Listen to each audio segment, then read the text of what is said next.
28 de abril de todos los años, la OIT, Organización Internacional del Trabajo, celebra el Día Internacional de la Seguridad y Salud en el Trabajo, haciendo conmemoración a las personas que han sufrido accidentes y enfermedades profesionales. Por eso es que la administración de la empresa eléctrica ha determinado a esta como la Semana de la Seguridad, haciendo charlas, eventos, capacitaciones, inspecciones de seguridad, recalcando que esta actividad se lo debe realizar por todas las gerencias y jefaturas de las áreas. Por eso es que esta charla lo hemos determinado como la charla para conocer el riesgo eléctrico. Ese es el tema principal de esta charla.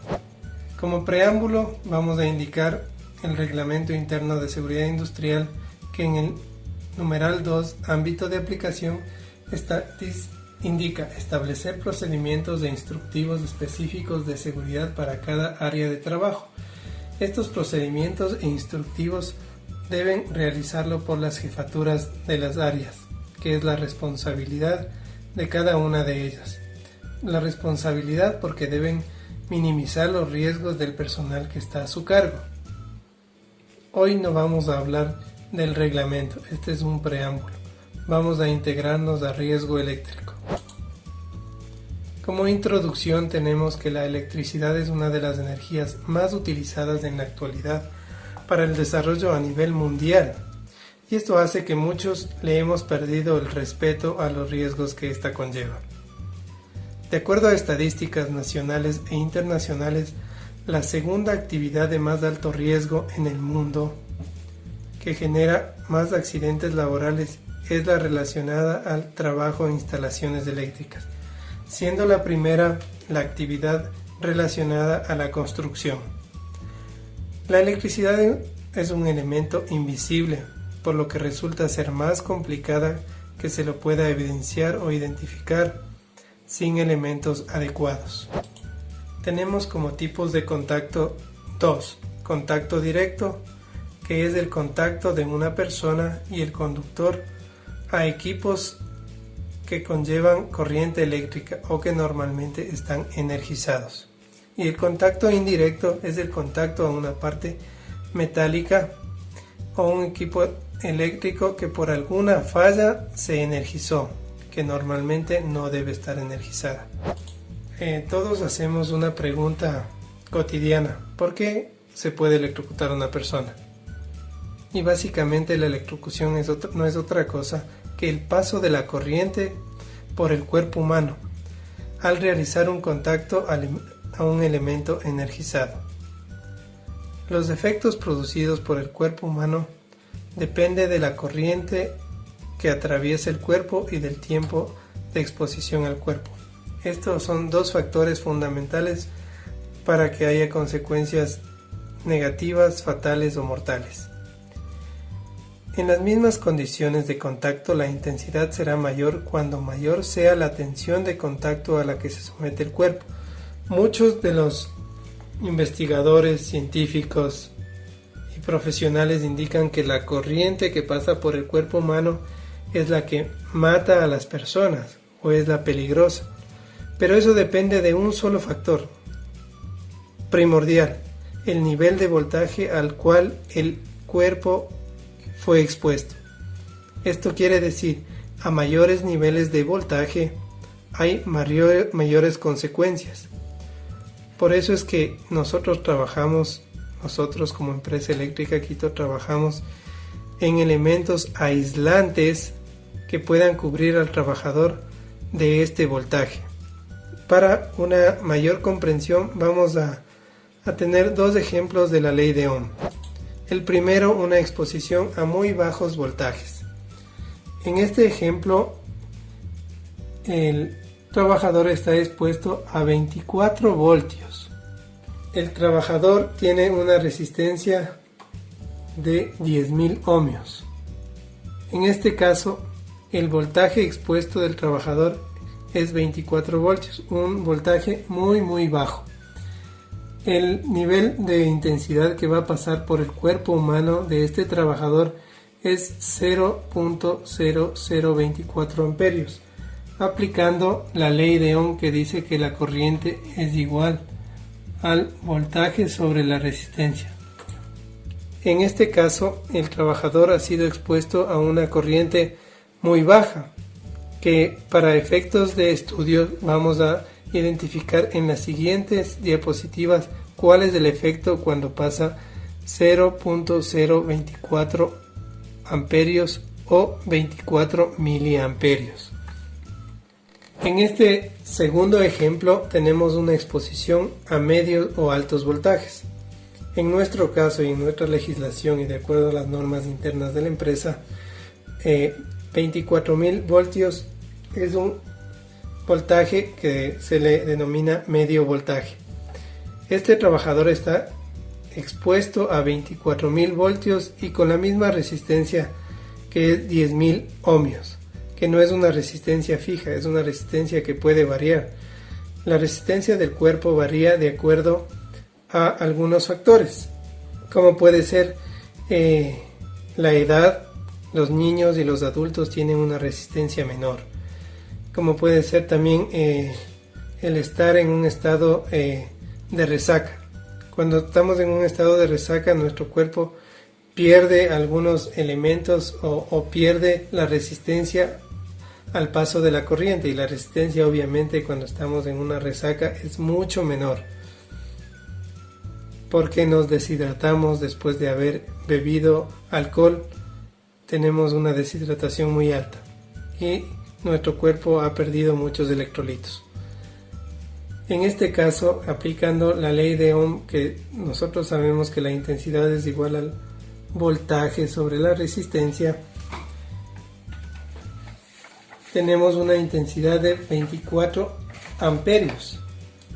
Alguien dice 24 amperios es una intensidad muy baja, pero para efectos de la corriente que se traslada por el cuerpo humano, vamos a ver que 24 amperios, que corresponde a 24.000 miliamperios, es una corriente que va a causar muchos efectos en el cuerpo humano.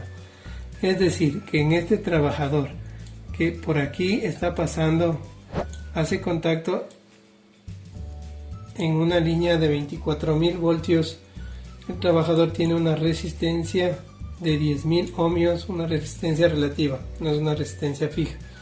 Tenemos una intensidad de 24 amperios.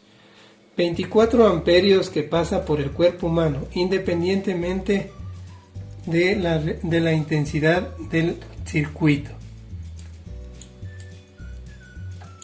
La intensidad del circuito puede ser 0 amperios, puede ser 1000, puede ser 2000, puede ser 100. Eso es independiente para los efectos de la corriente que pasa por el cuerpo humano, porque el cuerpo forma su propio circuito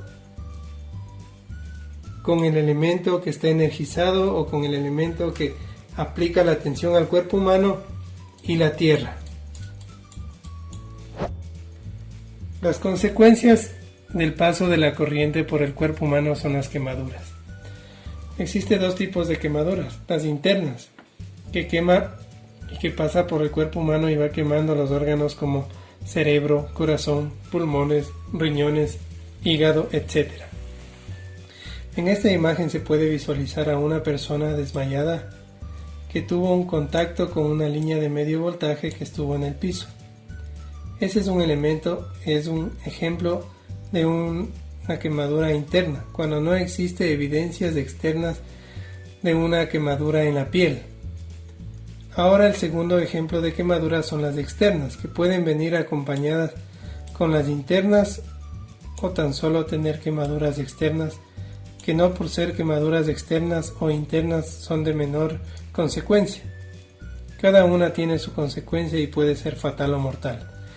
En este caso, las quemaduras externas son la exposición a los arcos eléctricos por fallas en el sistema o por una rotura de la distancia de seguridad, que produce quemaduras de primer grado, segundo grado, tercer grado, que son las quemaduras de los tejidos de la piel.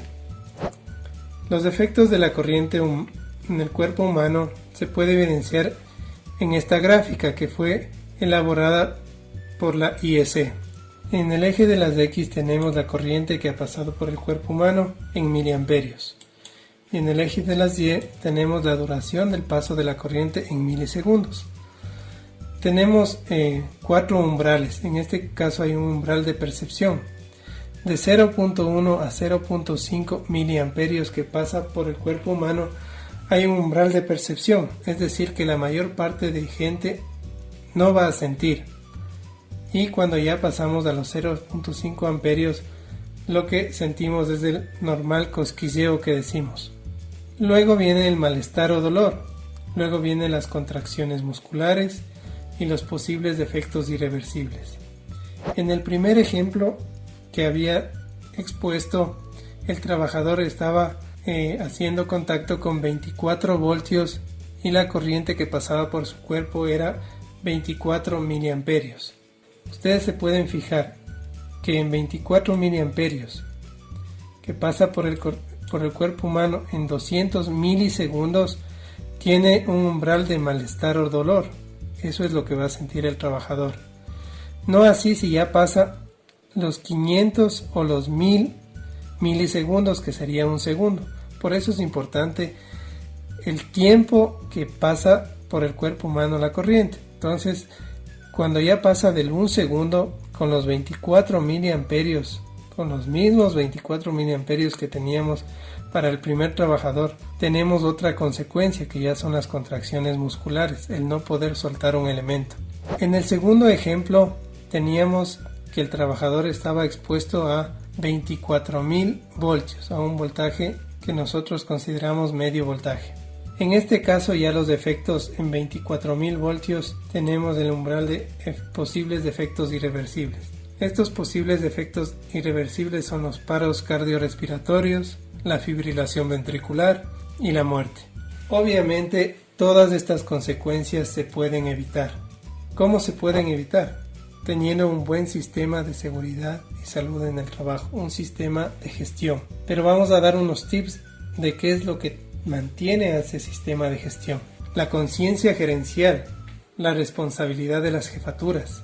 ¿Por qué decimos la conciencia gerencial y responsabilidad de jefaturas?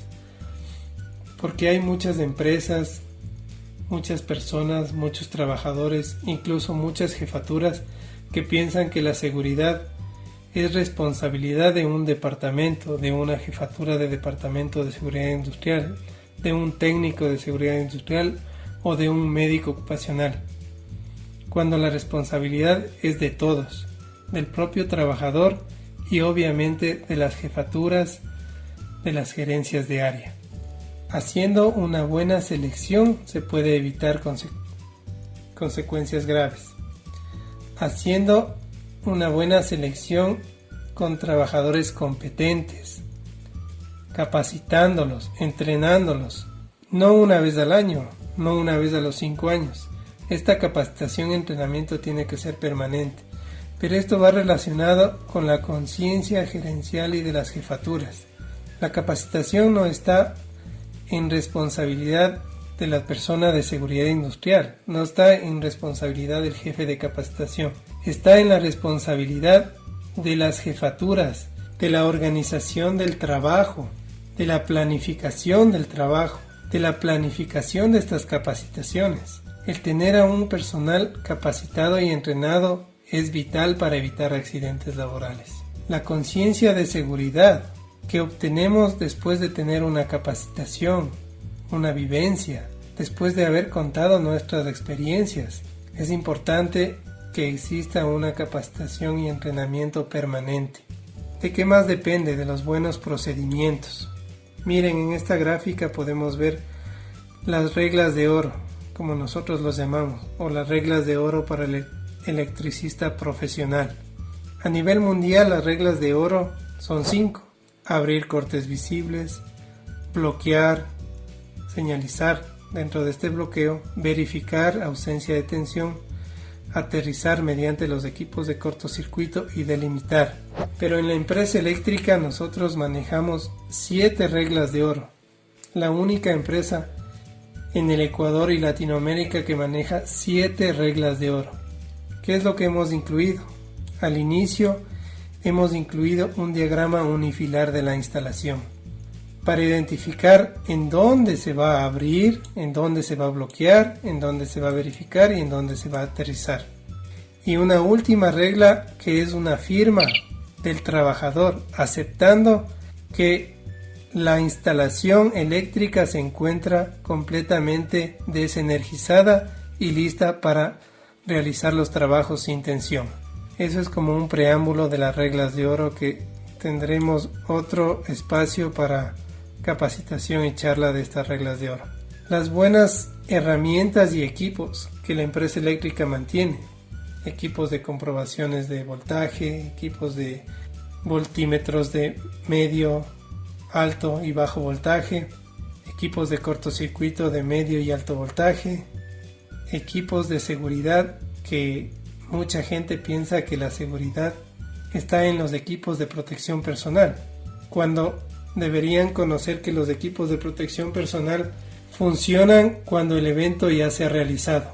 Es decir, cuando una persona falló en este procedimiento, falló con las herramientas, con los equipos, falló en la capacitación, en el entrenamiento y se produjo el evento o el accidente o el incidente.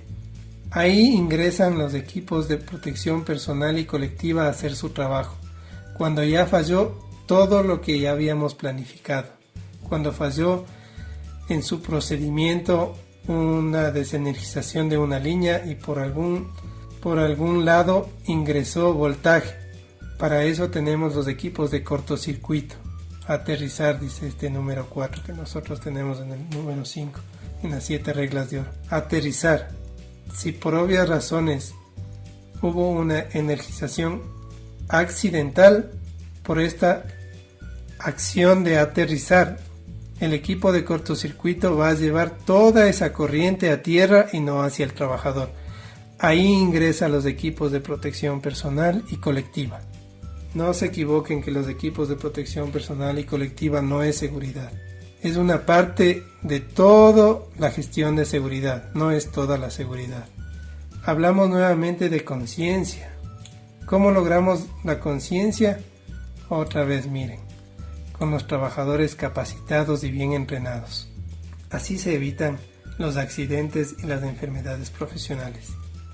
Para finalizar esta charla, vamos a hablar de un extracto del Reglamento Interno de Seguridad, Higiene y Salud en el Trabajo, que como todos conocemos, este reglamento está aprobado en el Ministerio de Trabajo, aprobado por nuestro gerente general y por el representante de los trabajadores.